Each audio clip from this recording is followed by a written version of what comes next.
C'est nouveau, ça m'intéresse. Léa Moscona.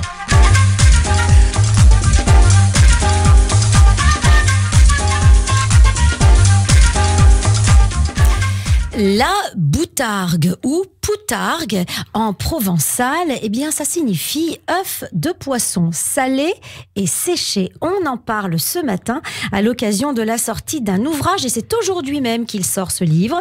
Il s'intitule Boutargue et quand on parle de gastronomie, évidemment à mes côtés, j'ai convié Déborah, notre chef, notre spécialiste en matière de cuisine. Déborah, et en boutargue aussi. Et en boutargue maintenant, devenue spécialiste en boutargue. Et ensemble, nous avons le grand plaisir de recevoir l'auteur de ce livre. Nous l'avions reçu déjà il y a quelques années. Et l'auteur de ce livre, eh bien, c'est Gérard Mémy, un véritable spécialiste. Vous allez voir, il en sait vraiment beaucoup sur ce produit qui est pas encore tellement démocratisé. Bonjour Gérard. Bonjour. Bonjour Gérard. Merci d'être avec nous ce matin. Merci de me recevoir. C'est un bel objet. Déjà, ce livre sur la boutargue, mais c'est aussi le fruit d'un très grand et un très long travail. Est-ce que vous pourriez nous raconter l'histoire, l'épopée de ce livre? Quand est-ce que l'idée vous est venue et comment ça s'est fait?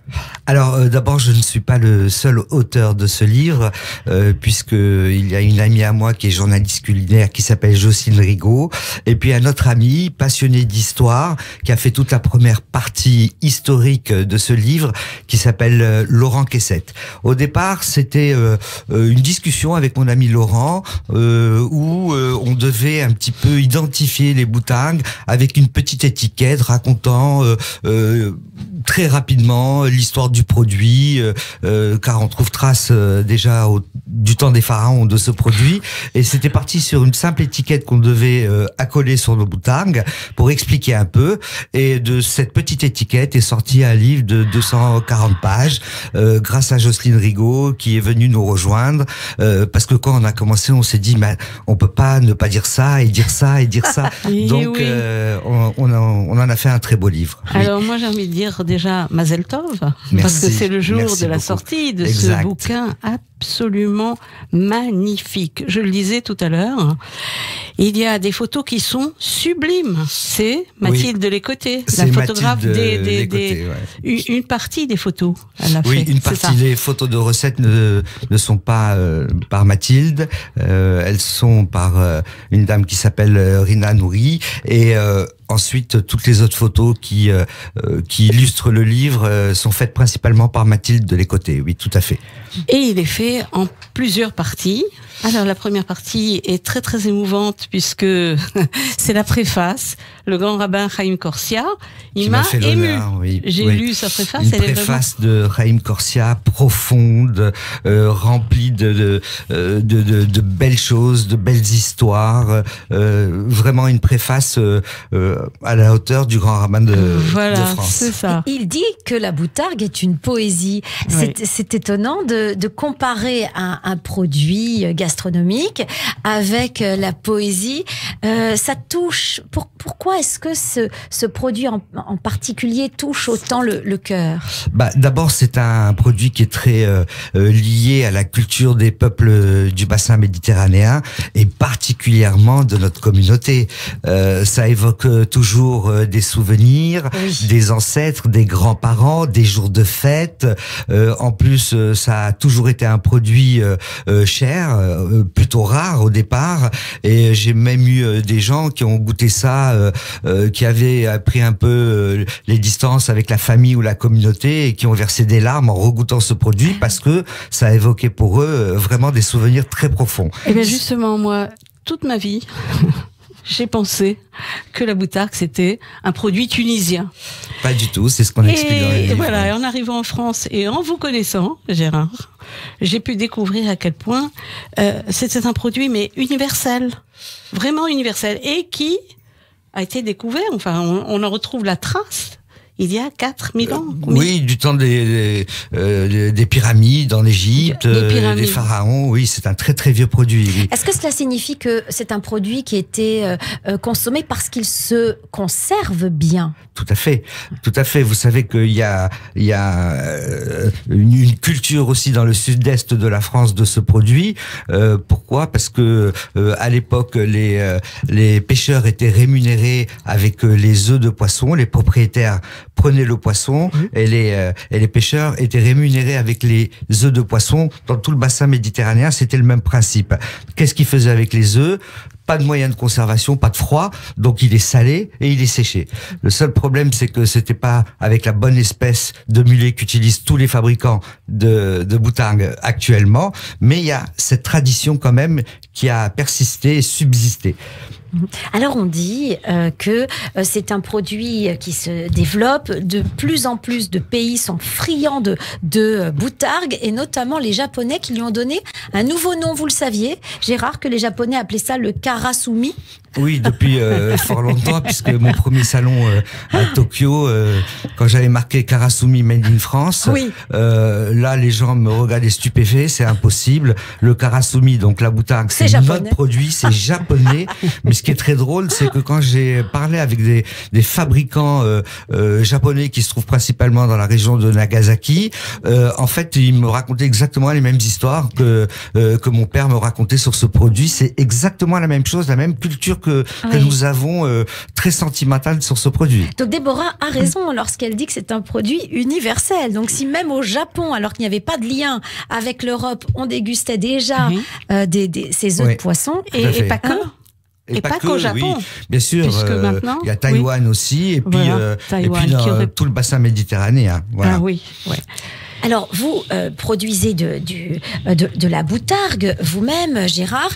Il en existe de plusieurs sortes. Est-ce qu'on peut s'attacher maintenant à décrire ce produit? Donc, quand on dit des œufs de poisson, donc notamment de mulet, séchés, c'est quoi exactement? Comment est-ce que ça se fabrique? Alors, et si je peux me permettre, excusez-moi, et d'où vient-il? Sur quelle pêche? Où on va chercher ces poissons-là? Il faut savoir qu'il existe à travers le monde plus de 122 espèces de mulets différents. Et tous les fabricants au monde utilisent uniquement 3 espèces qu'on trouve en Australie, au Brésil, dans le golfe du Mexique, et puis surtout Mauritanie et Sénégal. C'est les mêmes zones de pêche. Voilà. Donc, même si on est situé à Ivry-sur-Seine ou dans le sud de la France, peu importe, les fabricants utilisent uniquement cette espèce, comme les Italiens, les Taïwanais, les Japonais, etc., etc. Et à propos d'Italiens, tu t'en souviens, Léa, on avait invité Simone Zanoni, le chef du Georges V, à Paris. Et il nous avait parlé de l'importance de la boutargue aussi pour les en Italiens, Italie. C'est pareil, voilà. C'est leur produit. On peut pas imaginer que d'autres personnes connaissent ce produit. C'est leur produit dans leur racine. Est-ce qu'il est fabriqué de la même manière partout dans le monde? Alors, on peut remarquer que toutes les entreprises sont plus ou moins artisanales, généralement de tradition familiale. Alors, il y a des choses que en France les normes vétérinaires et sanitaires ne nous permettent pas de faire, comme c'est fait par exemple à Taïwan, mais le principe reste le même. C'est des œufs de mulet qui sont salés et séchés. Après, les secrets de fabrication des uns et des autres font la différence. Voilà. Oui, c'est ça. Alors, il en existe des moelleuses, hein, cette boutargue plus ou moins moelleuse. Ce qui est beau dans ce produit, c'est que on peut faire un commentaire sur chaque paire en fonction, parce que c'est toujours des fabriques artisanales d'une part, c'est des mulets sauvages et avec des origines de pêche différentes. Il y en a des clairs, il y en a des foncés, comme le Grand Rabbin de France compare ça. Il y en a qui aiment le tagada et les autres le rododo. J'ai beaucoup ri. Voilà. Donc tout est dans la nature et voilà. Mais généralement, bon, bien sûr, on retrouve une forme, un goût commun à tout. Vous parlez de tagada, de rodoudou, et oui, on voit quelques photos de votre famille, de vous dans l'enfance. C'est un produit lié à l'enfance, c'est ça pour vous en tout cas, et pour les gens originaires d'Afrique du Nord, parce que c'est un produit que l'on donne déjà aux enfants, parce que c'est parce que c'est bon. Oui, la santé. C'est un peu comme l'histoire de l'huile de foie de morue. Exactement, oui. de l'huile de foie de morue. Sauf que c'est meilleur quand même. Hein. Alors dans ce livre, c'est vrai que il y a quelques pages me concernant en début de livre que je ne voulais pas faire parce que c'était pas un livre sur Mémie, c'était un livre que je voulais faire sur le produit avec tout ce que j'ai appris, tout ce que j'ai reçu comme témoignage, et puis un livre aussi pour transmettre l'héritage de mon père qui a eu des moments difficiles dans son travail à l'époque pour convaincre les banquiers pour acheter des œufs de mulet. Voilà, il fallait être affiché. Mais il n'empêche quand même que la Boutargue maintenant reste liée au nom Mémie. On connaît. Oui, c'est mon avis. Enfin, je veux dire, c'est mon avis. En tout cas, parce qu'on le trouve. Vos collaborateurs, Laurent Quessette et Jocelyne Rigaud, ont jugé qu'il était bon d'avoir un peu de votre histoire, parce que finalement. C'est surtout Flammarion. C'est Flammarion. Parce que, bien sûr, au moment du contrat, ils m'ont posé des questions et on s'est rencontrés plusieurs fois, l'éditeur Flammarion donc. Et puis, ils m'ont posé des questions, comment vous avez commencé. Et j'ai commencé à raconter des histoires, l'épopée de famille. Ouais, exactement. ça se sent. Et là, ils m'ont dit, Monsieur Mémie, vous êtes obligé de parler de ça, de votre histoire, de votre aventure, de tout ce qui vous est arrivé dans ce livre. Je voulais pas le faire au départ. Ils me l'ont pas imposé, bien sûr, mais bon, j'ai été convaincu. Et puis il y a quelques pages en début de livre qui racontent mon histoire. Ma fille a pleuré à la fin de l'histoire. J'espère que les lecteurs ne vont pas pleurer aussi. Oui, pour elle, mais c'est déjà, une part de son histoire. pardon. Oui. Je veux dire, déjà un prix.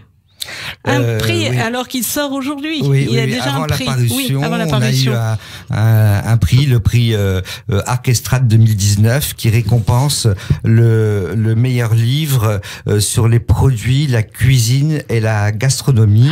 Et ce livre va être vendu avec un deuxième bandeau, puisqu'il y en a déjà un sur le livre, un bandeau rouge qui annonce ce prix. Oui. Tout à fait. C'est quand même, c'est vraiment, c'est une reconnaissance. J'imagine que c'est vraiment un bonheur pour vous. Alors, c'est un très beau livre, et puis surtout, il y a rien qui a été édité sur ce produit. C'est ça. Et puis c'est un livre qui est extrêmement complet. Il y a 35 recettes, 20 recettes du meilleur ouvrier de France, Benoît Nicolas, qui est à l'école Ferrandi. Et puis il y a environ 15 recettes de grands chefs comme Thierry Marx, Philippe Labbé, etc. Éric Briffard, oui, bien sûr, il y en a. Parce que c'est un produit que l'on va déguster, que l'on peut déguster et que l'on dégustait auparavant seul, tout simplement, avec un petit verre petit verre des Bourras, évidemment. Et avec une petite banatage à côté, s'il le fallait. Et voilà, pour ne nous gênons pas. Du banatage, maintenant, on est arrivé à des plats hyper sophistiqués faits par les Mais si vous voulez faire couler des larmes aux Tunisiens, vous leur présentez les 3B, comme on en a parlé. Et donc, mais aujourd'hui, la c'est un produit qui est intégré dans des recettes parce qu'il a été absorbé par la gastronomie luxueuse, haut de gamme. Aujourd'hui, on va l'intégrer à des recettes quand même assez, un peu comme, je dirais, le champignon, le nom m'échappe, Déborah, la truffe. La truffe, un peu la truffe. Oui, bien sûr. On peut comparer ça à la truffe. Parce que ça reste un produit authentique comme la truffe, avec un goût très particulier, et on s'aperçoit au fur et à mesure, enfin depuis longtemps, mais les chefs, étant donné que c'est un produit qui est sain, qui est bon pour la santé, et qui est particulièrement goûteux. Une partie est dédiée à ces qualités. Oui, voilà. Bien sûr, oui. Donc c'est un produit qui s'associe très facilement et qui donne un arôme.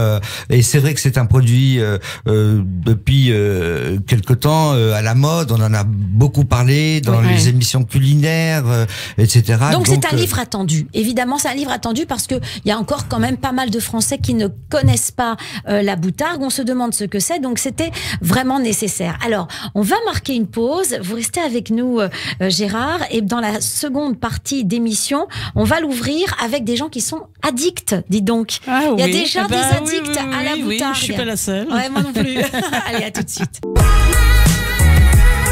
Nouveau sur Judaïk FM, vous souhaitez voir nos animateurs et leurs invités en vidéo? Connectez-vous sur la chaîne YouTube Judaïk FM.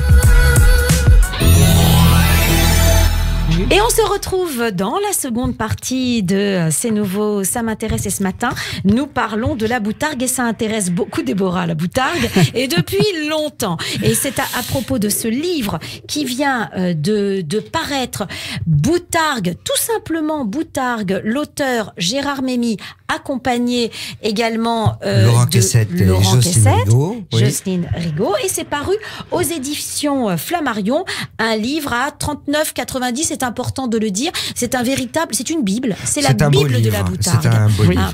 Outre votre histoire, mais également l'histoire de la boutargue, on apprend énormément de choses sur les vertus de ce produit. Il y a beaucoup de recettes également. Et puis, il y a un hommage aux pêcheurs. Et là, ces photographies sont très émouvantes. On voit des pêcheurs africains, de l'eau jusqu'aux cuisses. Oui, là c'est spécial. Je raconte l'histoire d'une tribu ancestrale en Mauritanie, oui. Au banc d'Arguin. Oui. Je raconte l'histoire de ces pêcheurs qui pêchent. Il y a qu'eux qui ont le droit de pêcher dans cette région qui est protégée par l'UNESCO. Oui. Il n'y a pas d'électricité, il y a pas d'eau potable. Oui. C'est un endroit où tous les oiseaux, en traversant l'hémisphère nord et sud, font une pause pour se reproduire. Donc c'est un endroit extrêmement protégé. Et donc il y a une seule tribu, la tribu des Imragen, qui a le droit de pêcher le mulet d'une façon ancestrale à l'aide de bâtons en fonction du cycle lunaire et avec l'aide des dauphins. C'est une très belle histoire. Ah oui. Alors voilà, ça c'est un hommage que vous rendez. Alors je le disais en première partie d'émission, il y a des addicts. Qu'est-ce que c'est que ça, les addicts, Gérard? Dites-nous-en un peu plus. C'est très amusant d'ailleurs. À la fin du livre, il y a tout un chapitre paroles d'addicts. Bah, c'est des gens, il y en a que je connaissais, il y en a qui m'ont été rapprochés, voilà. C'est des gens, je savais qu'ils étaient addicts à ce produit, donc je leur ai demandé d'écrire quelque chose, d'évoquer leurs souvenirs, leur culture, comment ils consomment, voilà. Donc on a eu pas mal de retours et même des gens auxquels je m'attendais pas, qui sont addicts et sincèrement ils ont tous répondu présent avec beaucoup de sympathie. Il y en a beaucoup qui sont venus aussi à la fabrique et des gens auxquels vraiment je m'attendais pas et qui ont fait des témoignages très percutants et différents. Oui, des gens qui apprécient ce produit. Puis il y a des amis et il y a notamment Jackie du Club Dorothée. Je trouve très sympathique. J'ai envie de le lire. Antoine le chanteur. Alors ce qui est bien, c'est que j'ai voulu donc quelque chose d'universel qui n'est pas uniquement fermé à la communauté. Bien sûr. Il y a Claude Barthelone, président originaire de Tunis. Il y a Serge Moiti, il y a Kev Adams, il y a Jean-Paul Evin, le chocolat, le chocolat fameux de Jean-Paul Evin qui m'a promis de faire un dessert au chocolat noir et à la boutargue. Donc, d'ailleurs, il y a une recette, il y a un dessert dans ces recettes par une grande chef qui est étoilée en Espagne, qui s'appelle Maria José San Raymond, qui a fait un nougat glacé de Tourjon et de boutargue. Voilà. Et comment vous avez obtenu Antoine, le chanteur, Antoine, navigateur, par un ami en commun qui adore ce produit, très marrant ce qu'il a dit, et qui se promène. Il est très sympathique. Voilà, il y a bien sûr Nakache et Toledano, ça on sait que c'est des fans depuis longtemps et même Olivier et Eric me bénissent, paraît-il, tous les vendredis soirs, donc ça me fait très plaisir. Il y a aussi Yvan Attal qui est un fou de boutargue et quand il est venu à la fabrique visiter, c'était comme un monsieur comme un enfant dans un magasin de jouets. C'est un gourmand. Alors ce que j'aime beaucoup, c'est Jackie qui commence par moi, Jackie Jakubovic, grand amateur de boutargue. Tiens, lui utilise le terme boutargue devant l'éternel. Mais il y a un jeu de mots sur la lettre P et B sur la couverture, où on essaye de. Est-ce qu'on sait pourquoi certains disent bout et d'autres pou? Oui, c'est expliqué. Dans le livre, on l'explique depuis très longtemps. Le mot est d'origine égyptienne. Dans l'alphabet arabe, la lettre P n'existe pas. je bois du Pepsi Cola. L'origine étant égyptienne, donc voilà. Et la dédicace de Serge Moitié, elle est absolument exceptionnelle. Hein. Oui, il y en a Avec d'autres en aussi. début qui sont, les lettres Mémi, oui. M comme merci et merveille, E comme extraordinaire et enfance, et ainsi de suite. Hein. C'est, Tout à fait. Il y a vraiment des témoignages très émouvants, comme l'ancien joueur de l'OM qui est commentateur maintenant à la télé, comme Marc Libra, voilà, un témoignage surprenant. Il y a aussi une océanographe, Marie Larivière, qui parcourt les océans depuis l'âge de 11 ans, qui mange de la moutargue. Elle part pendant 6 mois pour parler aux dauphins, aux baleines. Enfin, je sais pas exactement ce qu'elle fait. Avec sa boutargue sous le voilà. bras. Alors ça, c'est obligatoire pour elle. Voilà. Est-ce que je peux me permettre de dire que j'ai été surprise lundi? J'ai écouté aux grosses têtes parler de la boutargue Mémi. Par Laurent Ruquier. Ouais. Carrément. Oui, qui a demandé Donc à ses voilà un chroniqueurs, amateur. connaissez-vous? Et il a parlé de Gérard, Ouais, c'est vrai que de la boutargue, voilà. C'est un livre sur un produit qui n'existe pas. Donc on en parle beaucoup, c'est vrai. Dans le livre aussi, il y a les accords parfaits avec les meilleures boissons, qui est fait par Cyril Mald, un expert en vin et spiritueux. Il y a nutrition et santé par le docteur Catherine Lacronière. Donc il y a des gens qui ont participé bénévolement et des gens. Alors j'ai préféré faire appel à des gens qui étaient accros. Donc ils en ont parlé avec leur cœur et puis ça a été beaucoup plus facile pour moi. Voilà. Et puis il y a une grande diversité dans les recettes. En parcourant comme ça le livre, on voit qu'on peut associer la boutargue avec énormément de produits. Selon que l'on aime des choses un petit peu sucrées-salées, on peut associer aussi à des mets. On a parlé du Japon, voilà, chinois ou japonais. On peut les associer à des recettes plus françaises. Donc alors, il y a Léa, vraiment. toutes les recettes ne sont pas strictement cachères. Elles ne sont pas strictement cachères, mais bien sûr. j'ai c'est un voulu livre pour que tous. ce livre soit ouvert. Universel comme l'est la boutargue, justement. Exactement. Voilà. Et justement, on va le trouver où Alors, Gérard, puisqu'il sort d'abord, aujourd'hui.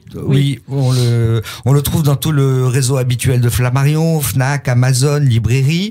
Oui. Mais il y a aussi des enseignes cachères qui vont l'avoir. Il y en a plusieurs qui vont l'avoir, puisque en dehors du réseau de distribution cachère, nous avons le droit de le vendre chez nos clients et sur notre site internet. Voilà. Ah bah, il va avoir du succès. Hein, Donc, j'imagine. pour avoir plus d'informations sur ce livre, il y a votre site internet, on pourrait avoir des infos. Il y a un nouveau site qui va sortir très bientôt où le livre sera en vente, mais déjà il était en précommande sur le site de la Fnac depuis fort longtemps, donc sincèrement je pense pas que les gens qui veulent acheter le livre auront des difficultés, et puis surtout il va être vendu dans les grandes enseignes cachères. Surtout pour le moment, très beau c'est le livre.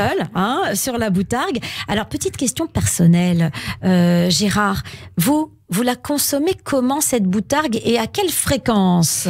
Alors, ça dépend de mes crises. Moi, je peux rester pendant 10 à 15 jours sans pas goûter, ne pas toucher. Et puis d'un seul coup, j'ai une crise et je suis capable d'en avaler une entière devant la télévision, avec des crackers, du pain, tout ce qui me tombe. Comme le chocolat. Voilà, exactement. Mais oui. J'ai Je des comprends crises. bien, vous l'aimez aussi naturelle. C'est-à-dire, vous la coupez en tranches, en fines tranches. Oui.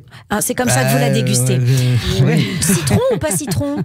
Non, pas citron. bon Non, moi je mets pas de Moi, citron. avec citron. Non. Ah oui. Donc, Ah bon, totalement d'accord. pur, naturel. Pur, mais c'est vrai aussi que ça m'arrive d'en râper sur des omelettes ou sur la pomme de terre. Bon, c'est plus rare, mais c'est vrai qu'une omelette ou des œufs brouillés avec un râpé de boutargue, c'est excellent. Il y Combien a de une temps peut-on- recette, justement, qu'on donnera la fois prochaine, parce que là, on n'a pas le temps, d'une omelette, justement, à la boutargue. Et Oui, là, c'est une des recettes oui, ça, c'est quelque chose simples.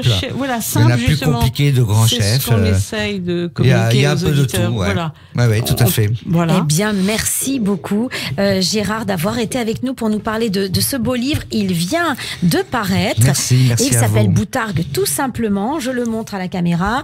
Boutargue, histoire, tradition, recette. Et c'est aux éditions Flammarion. Ça met l'eau à la bouche. Je vous le cache Merci pas, mais il faut un beaucoup. petit verre d'eau parce que c'est très salé quand même. Merci À très beaucoup. bientôt, Gérard. Merci Au revoir. beaucoup. Au revoir. Au revoir.